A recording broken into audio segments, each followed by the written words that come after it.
Hi, my name's Mark Grimbridge and I make videos about things that interest me. I was recently at St James's Cemetery in Dover and was completely overwhelmed by, when you walk into the cemetery, there's parts of it that are not that well looked after. You know, I'm sure they're relatives of, some of the tombstones are over 100 years old. And I went down to the War Memorial and was completely overwhelmed with the work that the Commonwealth War Graves Commission, they look after those graves and the gravestones and the area that's surrounding it, and it was pretty breathtaking. And it stands out. Any tombstone that's war grave is looked after, and you can see that the way the lawns are cut. I mean, when you go into the cemetery, there's two parts. Over the back, you've got the War Memorial from the First and Second World Wars, and then if you go over to the right, you've got the from the Zeebrugge Raid, 23rd of April 1918. It's very peaceful and very reflective, actually. And if the War Graves charity didn't look after those, they wouldn't be there. Their relatives have long gone. And they've replaced the stones. Some of them you can see where they've replaced the older stone to a new stone. It is a great place to visit. And I was looking on the website. It's a charity. They do charitable work. They do tours once a week. You can go on their website and you can book up a guided tour. It really is. I'm just really impressed with it, actually, and I found it really moving. So I've put together a few of the video clips and the photographs. I hope you like the video, and just to reflect on 17-year-old lads. I saw a 17-year-old lad that had died. That's a long time ago, and they're still remembered. So I hope you enjoy the video. So if you're not local, it can be a little tricky to find. So it's in the southeast of England, in Dover, Kent. And it's called St James's Cemetery. If we look on this Google map, you can see there the port of Dover, and you've got Dover Castle slightly to the north of the port,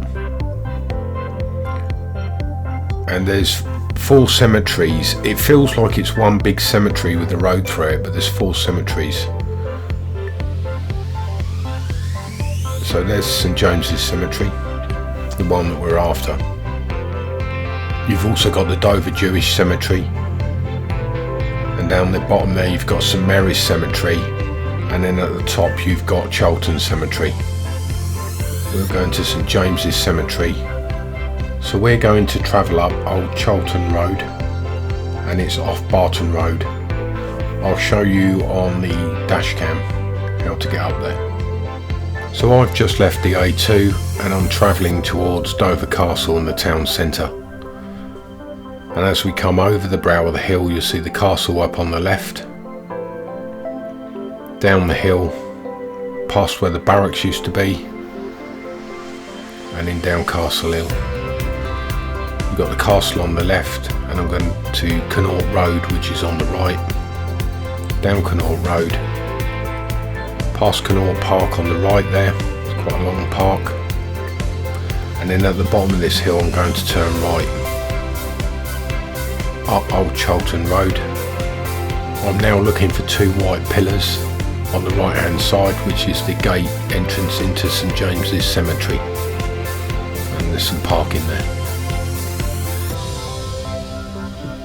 If we take a fly over the cemetery heading southeast, you can see the memorial in the bottom right hand corner from the Zeebrugge Raid, and the War Memorial in front. Top right hand corner is the port of Dover, and you've got Dover Castle on top of the hill there. A few facts that I've been able to research from the Commonwealth War Graves Commission and Wikipedia. So 700 people are buried in this cemetery from the World War I and World War II. Dover was a strategic area for a number of big operations, including the evacuation of Dunkirk. Many of those that are left in the cemetery died from their wounds or illness in Dover when they was assessed between being transported to a hospital nearer to where they lived, or their injuries were so serious they couldn't move on. some never left. There are 387 identified burials from the First World War in the cemetery.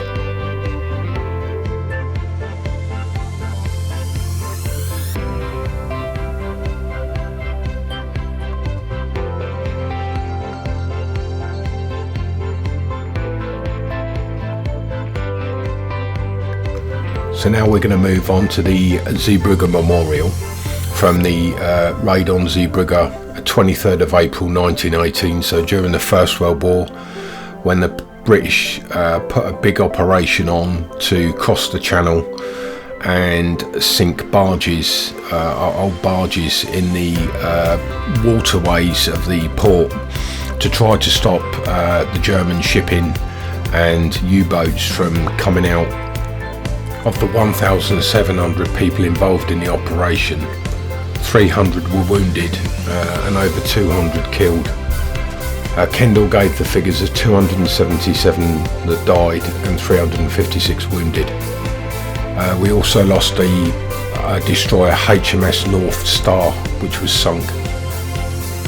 I think whether you are a civilian or work in the services, armed forces, the Victoria Cross is recognised as the highest award a British soldier can receive, and there were 8 awards during the Zeebrugge Raid, which gives an understanding of just how much bravery.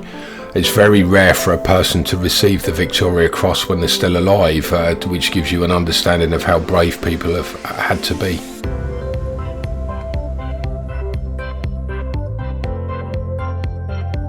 I couldn't have made this video without the work that the Commonwealth War Graves Commission undertake every day, their charity work, and I've also used Wikipedia, the National Army Museum and the British War Graves. I hope you enjoyed the video, and don't forget to check out the Commonwealth War Graves Commission's website, who help maintain a legacy so that we never forget. Thanks for watching, and I hope you enjoyed the video.